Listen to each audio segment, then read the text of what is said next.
Sidang kasus pembunuhan bocah Raden Andante Khalif Pramudityo alias Dante kembali mencuatkan drama panas ketika digelar di Pengadilan Negeri Jakarta Timur Senin siang kemarin. Tamarati Asmara ibunda Dante yang absen pada sidang sebelumnya kali ini hadir dan nampak emosional ketika keluarga terdakwa Yuda Arfandi memasuki persidangan. Dalam sidang yang beragendakan mendengarkan keterangan saksi dari pihak Tamara itu, hadir 5 orang saksi yang semuanya adalah kru kolam renang di kawasan Jakarta Timur, tempat Dante diduga dibenamkan Yuda sebanyak 12 kali hingga meninggal pada 27 Januari 2024 lalu. Pada saat kejadian, saya memang ada di dekat korban itu ya, tidak jauh dari korban. Tapi sebelum kejadian ada buta.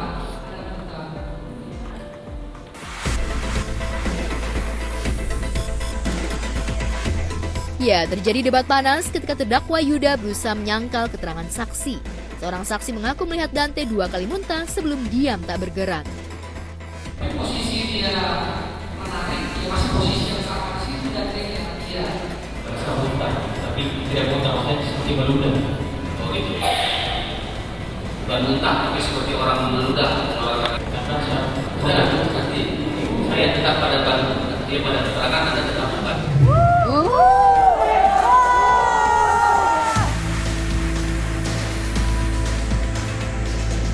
Sebagai ibu korban, Tamara sangat kesal lantaran keluarga Yuda keluar satu persatu dari persidangan saat saksi menjelaskan kronologi kematian Dante. Lalu benarkah Tamara sempat kesal pada adik Yuda yang sempat memotretnya dari belakang? Iya. Dia pada asistennya ya, manajernya ditanya dan itu masalah Pak. Saya WA, saya kalau nggak kenceng saya WA isinya. Pertama saya datang, saya menolong Dante beberapa kali. Ini menurut saya ada beberapa. Hari ini tuh momen penting buat aku karena hari ini tuh kesaksian dari orang yang ada di TKP. Kenapa giliran ini kan penting sekali ya? Mana keluarganya? Tadi malah ada tapi keluar satu-satu. Kenapa tuh kayak mereka nggak mau denger yang kejadian sebenarnya gitu? Mereka kan sangat membela ya, membela itu membela banget. Coba denger sekarang ini kan saksi yang ada di kolam. Kenapa sekarang pas giliran yang lagi penting-pentingnya dia cabut semua? Gitu. Ada yang diem foto juga ya? Diam-diam tadi moto aku ngapain? Kenapa nggak fokus aja dengerin itu kan Pak Dharma lagi bersaksi.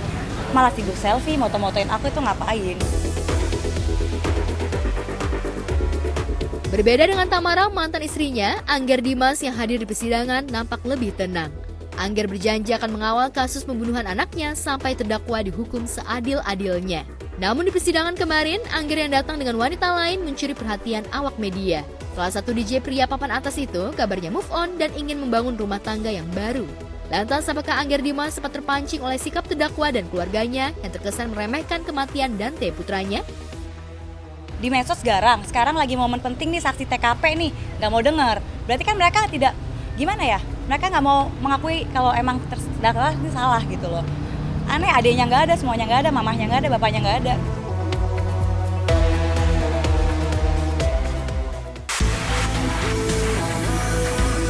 Keluarga Kristalino David Ozora, korban penganiayaan brutal yang dilakukan Mario Dandi Satrio, kabarnya sudah menerima uang restitusi sebesar 706 juta rupiah yang merupakan hasil lelang dari mobil Jeep milik Mario Dandi.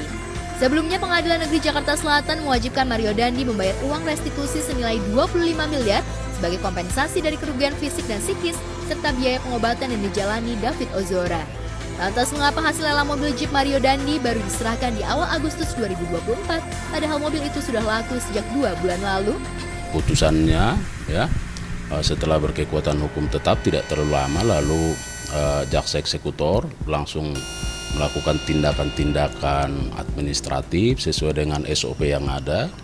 Nah kemudian karena sesuai putusan tersebut terhadap mobil itu dirampas untuk dilelang, maka jaksa dengan segera tentu ada proses mekanisme pelelangan yang harus dilakukan dan hasilnya senilai 706 juta itu sudah diserahkan kepada keluarga korban.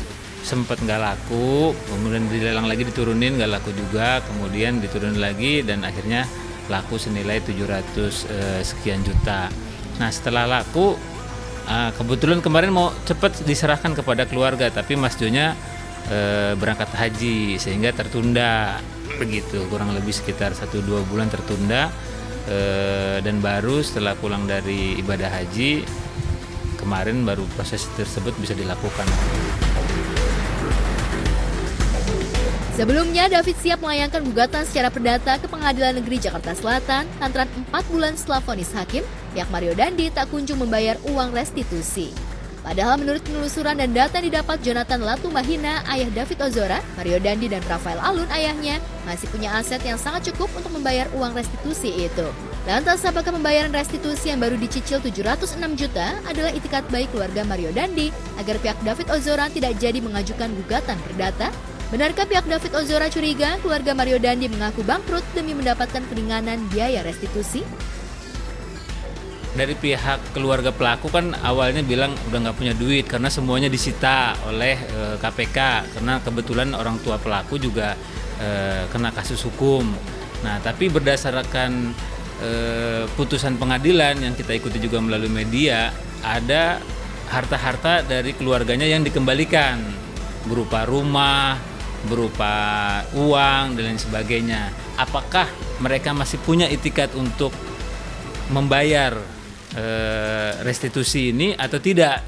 Mungkin terkait itu yang restitusi, karena kan sesuai dengan amar kan itu 25 miliar 140 juta lebih, sementara yang baru terpenuhi kan hasil penjualan mobil baru 706, jadi masih banyak kekurangannya. Dimungkinkan kalau tidak dibayar mungkin akan diajukan gugatan keperdataan dan seterusnya.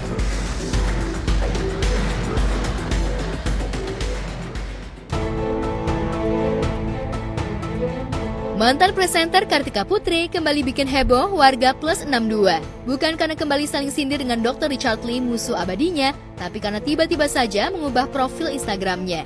Selain mengubah foto profilnya dengan foto dirinya yang tengah bercadar, Karput juga menghapus semua foto yang memperlihatkan wajahnya di akun Instagram Kartika Putri World. Diawali dengan menggunakan hijab, dan sekarang alhamdulillah udah naik tingkatan. Sebetulnya niatnya sudah lama dan sebetulnya alhamdulillah semenjak pulang haji. Itu proses kehidupan yang step by step atau langkah demi langkahnya penuh dengan keberkahan dan ridhonya Allah Subhanahu wa taala, akhirnya menggunakan media sosialnya untuk tidak menyerang wajahnya atau tabarruj. Pada 4 Agustus lalu, Karput menuliskan postingan yang membuat netizen menduga dirinya sudah mantap berhijrah dengan mengenakan cadar. Malu sama Allah, selama ini aku fakir ilmu.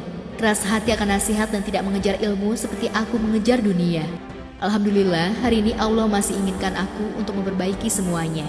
Demikian cuitan istri Habib Usman bin Yahya ini. Lantas seperti apa tanggapan Karput terkait perubahan profil Instagramnya mencuatkan pro kontra serta hujatan sekaligus pujian? Habib itu Masya Allah Tabarakallah-nya tidak pernah mengkotak-kotakan aku untuk belajar dan tidak pernah. Islam itu kan perbedaan karomah, perbedaan ulama itu karomah, itu pesan Habib. Sayang ingat perbedaan ulama itu adalah karomah. Jadi Habib gak pernah bilang kalau seandainya harus ikut yang golongan ini tidak pernah. Karena Habib bilang fikih itu luas, yang sempit itu hati kita. Itu yang selalu Habib sampaikan. Jadi belajarlah untuk kamu, carilah ilmu sebaik-baiknya, sebanyak-banyaknya dari siapapun. Mana yang baik, mana yang tidak melanggar syariat, jalanin. Seolah belum cukup, Karput juga menambahkan cuitannya. Mohon maaf atas kesalahan dan kekhilafan aku selama ini. Semoga Allah ampuni kita semua. Mohon doanya ya semua, agar aku selalu istiqomah dalam ketaatan dan mencari ridho Allah dan Rasul-Nya. Persiapan semua orang yang hidup itu pasti akan mati. Apa sih yang kita bawa? Harta enggak, anak enggak, suami enggak, orang tua enggak, popularitas enggak, fans enggak, siapapun enggak ada yang kita bawa mati kecuali diri kita dan amal baik kita. Jadi kenapa aku mau istiqomah ya harus dan wajib gitu.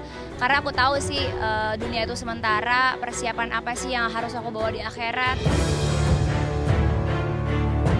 Tentang keputusannya bercadar, Karput seolah ingin menegaskan lewat postingan video feed Instagramnya. Karput menulis panjang lebar, wanita itu tidak bisa dinilai kesolehan dari pakaiannya.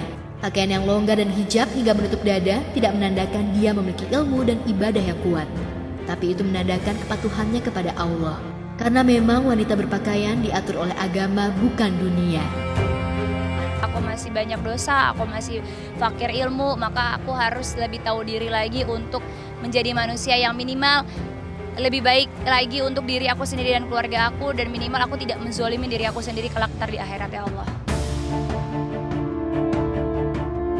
Ketimbang berburuk sangka, sebagian netizen mengamini ucapan dan doa Garput. Gitu, kalau kita emang udah fakir ilmu ya kita harus pergi ke majelis-majelis ilmu untuk menambah ilmu, Kak. Dan juga malu sama Habib juga ya, maksudnya Habib selalu membimbing di rumah, tapi kan berbeda kadang-kadang. Kalau buat aku kenapa lebih suka kumpul dengan para ustazah, kadang-kadang perempuan sama perempuan tuh kan menyampaikannya tuh bisa langsung kena gitu.